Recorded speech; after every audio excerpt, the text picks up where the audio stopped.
Yeah, Bournemouth away was shit. Windy as he got thrown around on fan cams by the wind. And a dog ran for me during Dog's fan cam. Perfect. I don't know how the I stood there. I saw it go past. I was like, it better not be behind me. I swear down it's behind me. Cool. When I start these, you're ready as well. Ready when you are, G.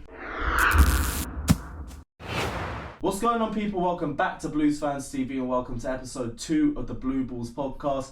Last week it was Matisse and Sophie, but it's a complete new change up on the set. I got Ian again with me. Ian, what are you saying? That was awkward. That was awkward. Yeah, come on. It's a lot easier, bro. It's a lot easier. Yeah. Now, sorry guys, another night where I've had barely any sleep. Uni's killing me. Allow me, all right.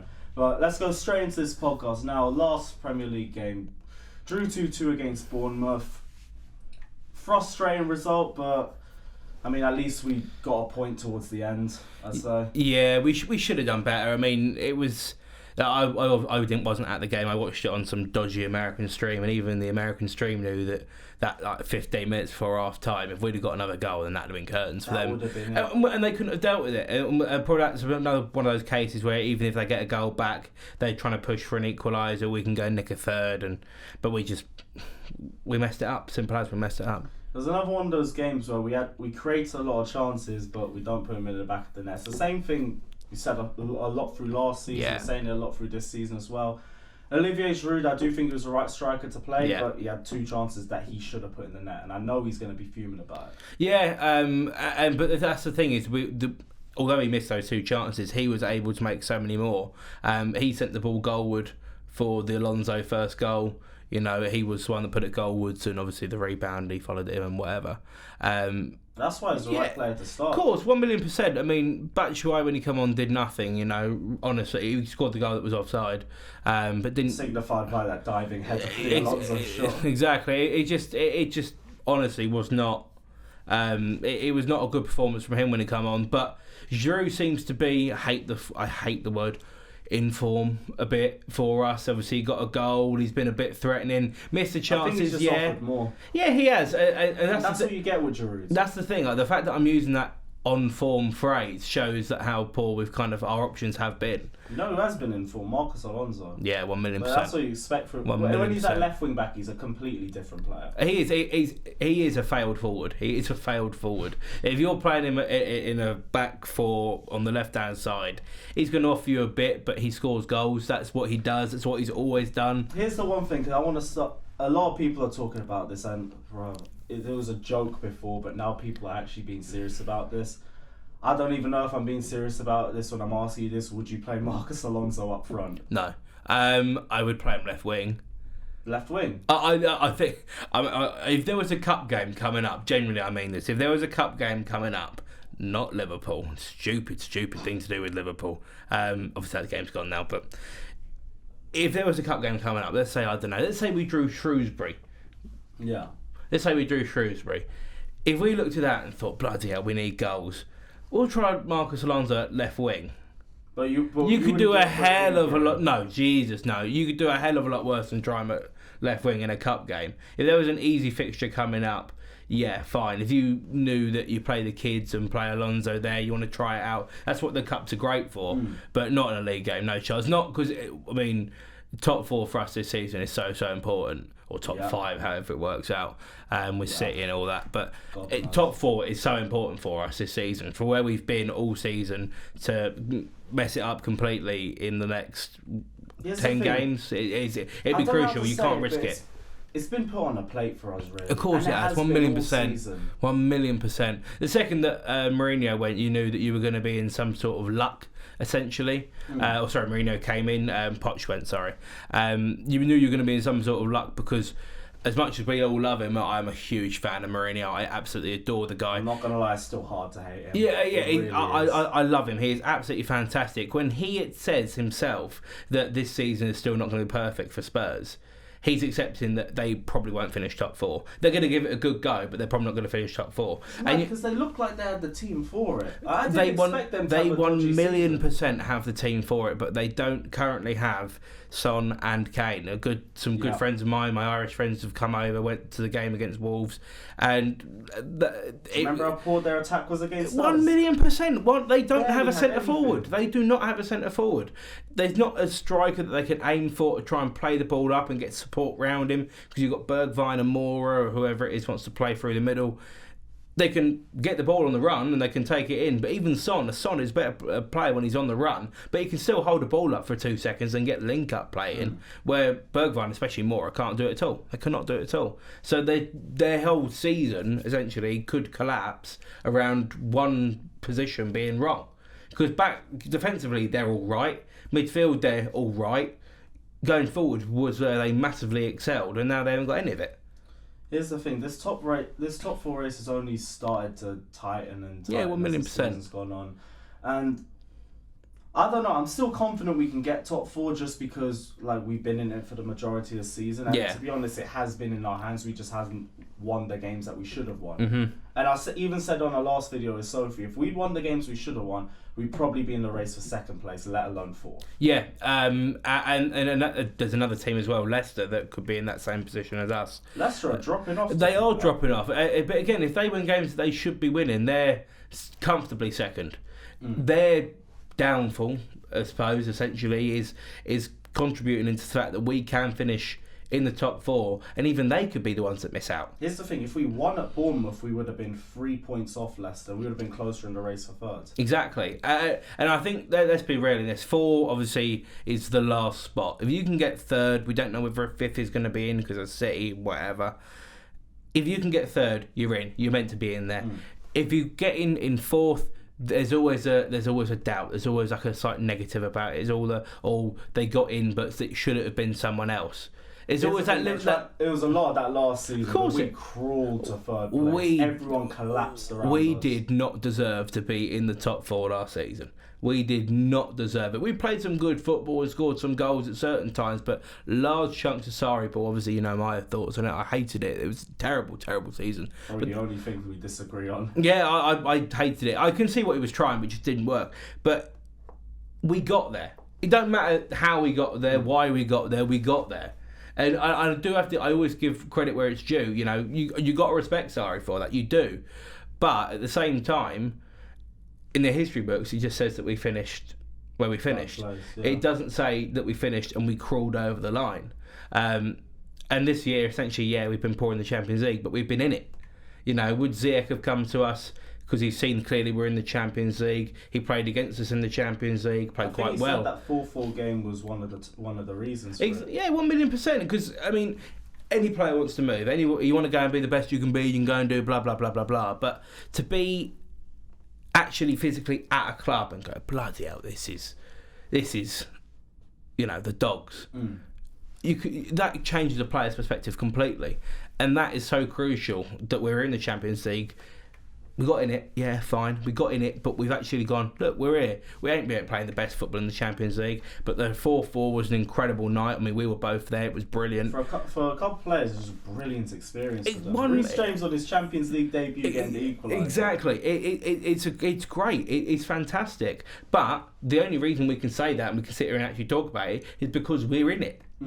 If we didn't get in it, it's catastrophic. And that's the main thing we need to focus on for this season, is getting in the Champions League. Because next year, you know, Sancho could be on the move. There's talk about, oh my God, left back from Porto. Alex Telles. That's the one. He wants to be on the move. There's so many players that we could go and move. As well, I think, from Benfica, I'd take him. Koulibaly also could potentially be on the move. If Koulibaly got in our defence. Dries Mertens is a free agent as well at the end of the season. There's so many people that you could look at, whether you'd sign him or not, it's a different matter, but there's so many people you could look at and go, hey, look, we've got Champions League football, come and play for us. If they look back at what's happened in the Champions League this season and go, oh, to be fair, that night, you know, they showed a Champions League semi-finalist in Ajax what they could do. I mean, we took 4 points off them. I did a preview video way before the season even started, when the draw came out, it was saying that we were going to struggle to get out of the group. we did slightly It struggle. was Valencia that we struggled. Yeah, 1 minute. as well. Yeah, I mean, we did struggle, but we got there. We were in. We did our piece. We were in it. And people want to look back at games, especially, and Ajax will be one of the main ones from this season, and go, do you know what? It was a draw, but that atmosphere, that big stage, that big occasion, that's what I want to be a part of. And if Chelsea can offer that and other teams can't, we're winning. Big time we're winning.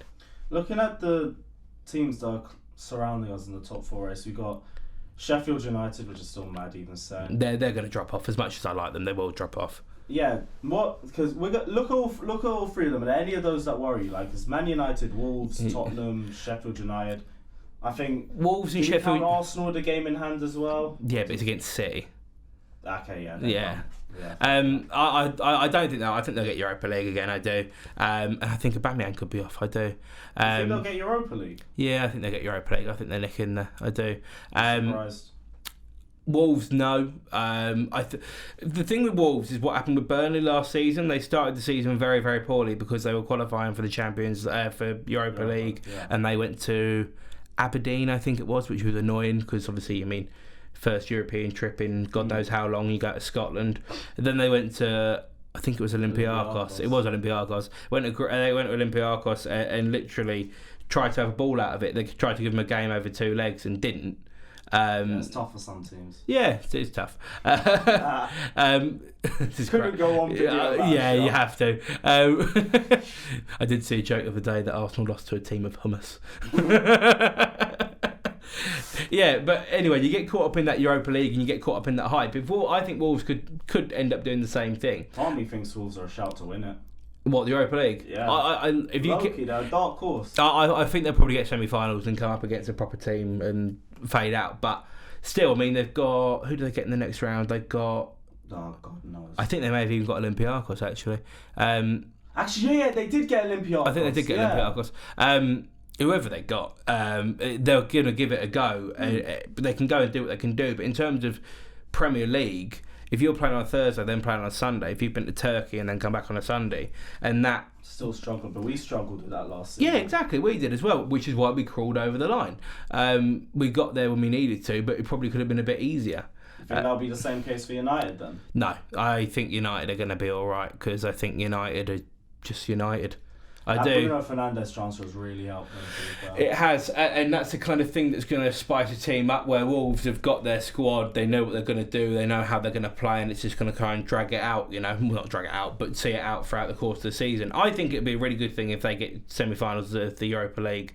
If they can make the final, then great, like Fulham did all those years ago. If they can make it, fair play to them, fair play, but realistically, there's still got to be a point of where you kind of draw that line and go, yeah, we kind of do need to focus on our league form. And I don't know how Wolves are going to deal with it. Man United and Arsenal, if they'd have still been in it, I think they could have turned around and gone, bloody hell, we're in trouble here, because we're now looking at getting no European football at all. I do think they'll be able to switch it on and turn it on and stuff. Where I do think Wolves could go and play their best 11 every single week in the Europa League, or every opportunity in the Europa League, and actually lose a league game or two. So I don't see them as a problem. Sheffield are going to fall out. I think Man United could be a real dark horse, and Tottenham, if they get Son back in a reasonable amount of time, because I think Kane's out for the season. Back? I think Son's out for longer than they expected him to be. I don't know how long it's for, but I see Man United being the main threat to top 4 personally, which it sounds nuts because it does. It sounds nuts, but we can't even beat them. Yeah, they've beaten us 3 times this season. We're not going to hide away from it. It's there. It's fact. They can clearly go and beat teams. That's what you need to do to get in the top 4. You do need to win games. And it needs to be. They got VAR on their side. Yeah, but it also needs to be against the big teams, because it's all fine picking up points down the bottom, but if you're in that top 4 race, and they're the ones that need to go and, they're the ones that are in contention. If it's over us, well, they've already got 6 points for us this season. Do you know what I mean? I hate to say it, but that's the bottom line truth. They've got 6 points off us this season. It's still also been beneath us throughout this whole season. Oh, of course, yeah. Yeah, I mean, it's really not ideal from their point of view, but they need to win games, and they do. And Wolves can struggle to win games. They were a bit lucky against Spurs.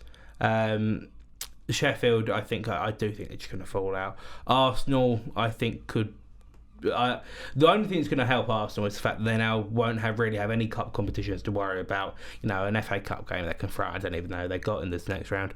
They can throw it in and whatever. But they've essentially got a big run of games where they can pretty much play just once, maybe on the odd occasion twice a week. If they can just continue to just build and build and build and build and build and build and build, which is going to be a big positive if Chelsea go out against Bayern, we can just get a run of steam and we can literally just play our best 11 every single week and not having to worry about resting someone because we've got a game midweek against whoever it is. And that could be a real that 3 games. Yeah, well that is a very big annoyance, but that could really help them in their chances to get European football. I'm still not going to say they're going to be top 4 candidates, but European football, that'll be massive. And if we get knocked out against Bayern, which let's be real, we probably will. Who knows? Come back. I don't know. I'm trying to keep optimistic because I'm already going. And it looks like just 3 days of drinking. But yeah, just accept it. Accept it. It's not even October. So you can't even have October. Hey, Billy Gilmore masterclasses. Yeah, something like that. But yeah, I do think it's too far of a fetch. So I would say Man United would probably be the one that I'd be most worried about. You confident about us getting top 4? Yeah, I do think we're going to see it out. I do. The reason Liverpool have won the league this year is because they've been good, but a lot of Premier League teams around them have been very, very poor. One of the worst Premier League seasons. Yeah, it is, and this is the problem when many teams have dropped off. That's the problem when you've got the financial fair play regulations kind of came in, and now all of a sudden they've dropped out of the way, and all this other stuff goes on. It's really, really odd at the minute. But the more the financial fair play really leveled things out, and you had some really good, interesting seasons. But now you've got Liverpool, who can go and spend pretty much what they want, buy whoever they want, how they want. They've done it over a period of a few years, but a lot of the teams around them, Norwich have given Leicester a game, didn't give it to Liverpool. They were poor. We didn't really give Liverpool a game when they come to Chelsea right at the start of the season. No. Man United didn't really give Liverpool a game. They got that's not the home game. I think they draw. I think they. Yeah, I think they drew to them, but either way, it still wasn't really a game. They got the game at Anfield, they got battered. Exactly, just these little things, cities and whatever can go. City was a big one. They didn't even give them a game. Well, I remember I was actually watching that game on my dad on my phone. I was at a family meal, and it was just like, yeah, they're going to get something out of this game before it even started. And then just the second the whistle went, it was all over. Liverpool loved them. Sterling was pocketed again. He hates playing at Liverpool. Exactly, and that's the thing. You need to get that little bit of perspective about it. Is this season has been incredibly poor. Liverpool have been the runaway leaders and the runaway champions and all this stuff. Thank God they've now lost a game. But it's been a poor season, and it's so open. Anything could happen because teams haven't actually shown their best quality throughout large chunks of the season. That's why Leicester are up there, because Leicester have an half-decent season where loads of people aren't. They had a brilliant start to the season. Exactly. And they're still living off it, still. Right, well, guys, let us know what your thoughts are for the top 4 race. Do you think Chelsea still have what it takes to see out top 4 towards the end of the season? Let me know who you think our most dangerous contenders are going to be in the top 4 race. Don't forget to check out Ian's channel, Craigo28. Don't forget to check out my personal channel, Carefree Lewis G. And we'll see you guys very, very soon. Up the Chelsea. Up the Chelsea.